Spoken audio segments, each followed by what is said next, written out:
लोगों से हम रोज डील करते हैं जो ये कहते हैं कि सब धर्म एक हैं, हम लोगों को सबके बच्चे एक तरह से पढ़ रहे हैं, कोई दिक्कत नहीं। और जब वो खाने में थूकते हैं, जब खाने में थूकते हुए देखते हैं, तो तब भी हम उसको किसी रेशनल उसके साथ मिलाने से इनकार करते हैं। क्या आप इस आइडियोलॉजी को समझ बता सकते हैं किस तरह? जी, बिल्कुल। धन्यवाद प्रश्न पूछने के लिए। एक पंक्ति में अगर मैं उत्तर दूं तो हिंदू इस्लाम की चेतना को और इस्लाम की साइकी को बिल्कुल नहीं समझते। और मैं कहूंगा, अगर बहुत कम, आज मैं 20-22 वर्षों से इसका अध्ययन कर रहा हूं और सामने देख रहा हूं हमारे समाज को कि ये कैसा हो गया है, तो इसकी संख्या बहुत बड़ी है। तो आशा की किरण बहुत आगे आई है। नीरज जी बैठे हैं, उन्होंने अभी इस्लाम पर बहुत अच्छे से प्रकाश डाला, और नीरज और पंकज एक दूसरे के पर्यायवाची हैं, और हमारा जो कार्य है और जो अध्ययन क्षेत्र है उसमें भी बहुत कुछ हम मिलते हैं। तो हमारे देश में पिछले 20-22 वर्षों में बहुत बदलाव आए हैं। जिस प्रकार से, जैसा धीरेन्द्र जी ने कहा कि आज हम यहाँ बैठ के इस बात पर चर्चा कर पा रहे हैं, 22 वर्ष पहले अगर आप अपनी तेजी से अगर आप चीखें अपने नगर में किसी पहाड़ी पर खड़े होके, तो दूसरा सुनने वाला नहीं मिलता था इन बातों को। और आज हम इन विषयों पर चर्चा कर रहे हैं, बहुत बड़ी बात है, बहुत आशा की किरण।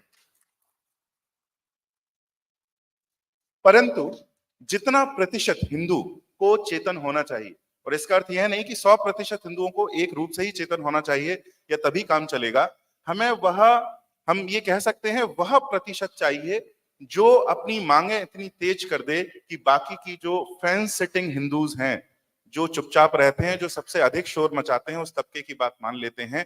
हमें उतने प्रतिशत हिंदू चाहिए जो इस चेतना को फैलाने में आगे रहें, और वह प्रतिशत अभी हमारे पास नहीं है, और हमें कार्यरत रहना है।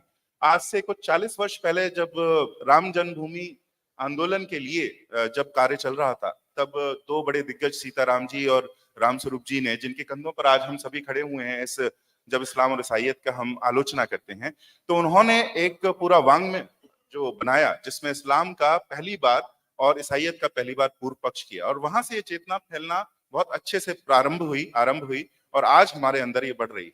तो देखिए, एक बात हमें समझना पड़ेगा कि मुस्लिम मन कैसे काम करता है, मुस्लिम मनस कैसे काम करता है। क्योंकि ऐसा नहीं है कि वे सारे के सारे धोखा दे रहे हैं, वे सच में ये समझते हैं जो वे कार्य कर रहे हैं वह करणीय है। हम हिंदू शिव की पूजा करके, आराधना करके, विष्णु की आराधना करके, देवी की आराधना करके, उनका ऐसा मानना है, इस्लाम का ऐसा मानना है कि हम अनंत काल तक नरक की अग्नि में जलेंगे। हमें बार बार खौलते हुए जो तेल का कड़ा हो उसमें डाला जाएगा, हमारी खाल जलाई जाएगी, फिर से हमें खाल दी जाएगी। तो जब वे हमें धर्मांतरित करते हैं या अथवा मारते हैं अथवा धर्मांतरित करते हैं या हमारे विरोध में जिहाद करते हैं, तो वे सच में ऐसा समझते हैं कि वे हमें बचा रहे हैं, उस नरक की अग्नि से बचा रहे हैं।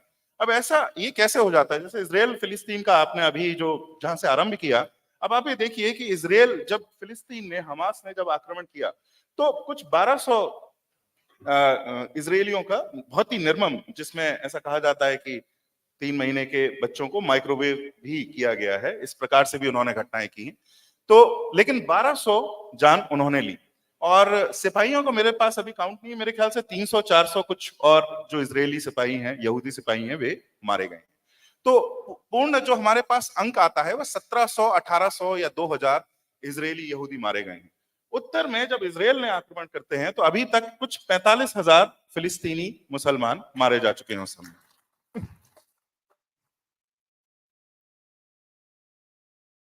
यह प्रसन्नता का विषय इसलिए नहीं है क्योंकि फिलिस्तीन को यह अच्छे से पता है, इस्लाम को अच्छे से पता है, हमास को यह अच्छे से पता था जिस दिन उन्होंने वह आक्रमण किया था कि ऐसा ही होना है। मैं इसी साइकी को आपको समझाने का प्रयास कर रहा हूं कि उनके लिए 45,000 मुसलमान इकाइयां खर्च कर देना ये अफोर्डेबल है। ये क्यों है? आप ये समझिए, उनकी साइकी समझिए, ऐसा क्यों है। मुसलमान एक व्यक्ति नहीं है, मुसलमान एक परिवार का भाग नहीं है, मुसलमान किसी समुदाय संप्रदाय का हिस्सा नहीं है, मुसलमान केवल और केवल मोमीन है, यानी उसका कोई अस्तित्व नहीं है। एक हिंदू क्या है? मैं व्यक्ति हूं, मैं अपने परिवार का हिस्सा हूं, मैं किसी का बेटा हूं, किसी का पति हूं, मैं एक किसी समुदाय संप्रदाय का भाग हूं, मैं देश का भाग हूं, परंतु ये कोई भी इकाइयां उनके लिए एग्जिस्ट नहीं करती, उनके लिए अस्तित्व नहीं रखती। वे केवल मोमीन है, वे केवल मुसलमान हैं। और ये देखिए, इनके इतिहास में, इनकी किताबों में लिखा है, किताब में लिखा है और इनके इतिहास में है। आज हम ऑटोमन एम्पायर जिसको बोलते हैं, जो टर्की में जो हुआ था, लेकिन वे अपने आप को ऑटोमन, ये तो इतिहासकारों ने उनको नाम दिया कि वे ऑटोमन है, उस्मान से उन्होंने ऑटोमन लिया। वे अपने आप को शुद्ध मोमिन कहते थे, वे अपने आप को कोई तुर्क भी नहीं कहते थे। आप उनके जब डॉक्यूमेंट में जाके देखें तो वो ना तुर्क हैं, उनकी कोई एथनिसिटी नहीं है, उनका कोई देश नहीं है, उनकी केवल एक ही अस्मिता है, वह अस्मिता है इस्लाम। तो इसलिए वे अपने आप को केवल एक इकाई समझते हैं। जब आप 2 लाख इकाइयां रोज अगर आप पा रहे हैं और उसमें से 200 खर्च हो जा रही हैं, तो आपको लगेगा कि इसमें क्या ही घाटा है, या तो हमारा लाभ ही लाभ है। जिस प्रकार से अगर हम धन की बातें देखें, अगर हम 2 लाख रुपए हमें प्राप्त होते हैं और 200 रुपए हमारे कहीं गिर जाते हैं, तो हमें कोई अप्रसन्नता नहीं होगी, क्योंकि उसमें जीव नहीं है।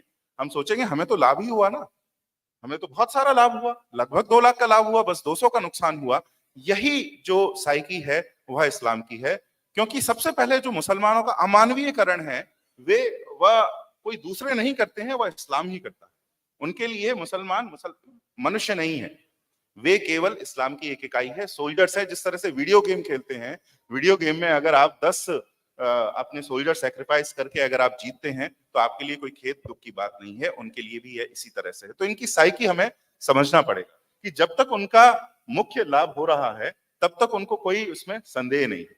अब एक बात इसके बाद में और जोड़ना चाहूंगा, वहां इस अपने बात को उत्तर को समाप्त करता हूं, कि वे जीवन के हर आयाम का सशस्त्रीकरण करते हैं। देखिए, अब हिंदुओं को यह शब्द ही समझ में नहीं आएगा। अंग्रेजी में एक शब्द होता है वेपनाइजेशन।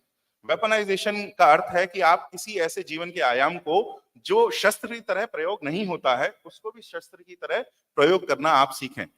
तो जिस प्रकार से हम हिंदुओं के लिए दान बहुत अच्छी बात है, और दान हम कहते हैं कि अगर हमारा एक हाथ दान करे तो दूसरे हाथ को पता नहीं चलना चाहिए, परंतु उन्होंने, ईसाइयत ने और इस्लाम ने दान को भी हथियार बना के प्रयोग किया है, राज्य को हथियार बना के प्रयोग किया है, अर्थव्यवस्था को हथियार बना के प्रयोग किया है, विवाह को हथियार बनाया है।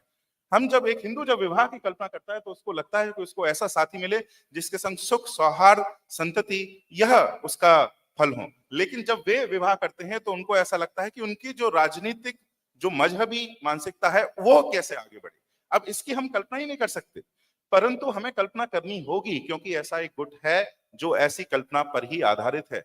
इसलिए आपने देखा होगा एक कुछ मेरे ख्याल से पिछले वर्ष एक किसी घटना में एक मुसलमान 18 या 20 वर्ष का बालक जो पत्थर फेंक रहा था, कहीं उसको पुलिस गोली मारती है और वो मारा जाता है, और उसकी मां कहती है कि ऐसे हमारे पैगंबर पर जो उंगली उठाए, ऐसे 100 लड़के कुर्बान। अब देखिए, सबसे गहरा नाता, जैविक नाता क्या है? माँ और पुत्र का है, माँ और पुत्र पुत्री का है, बेटे का है, बेटी का है।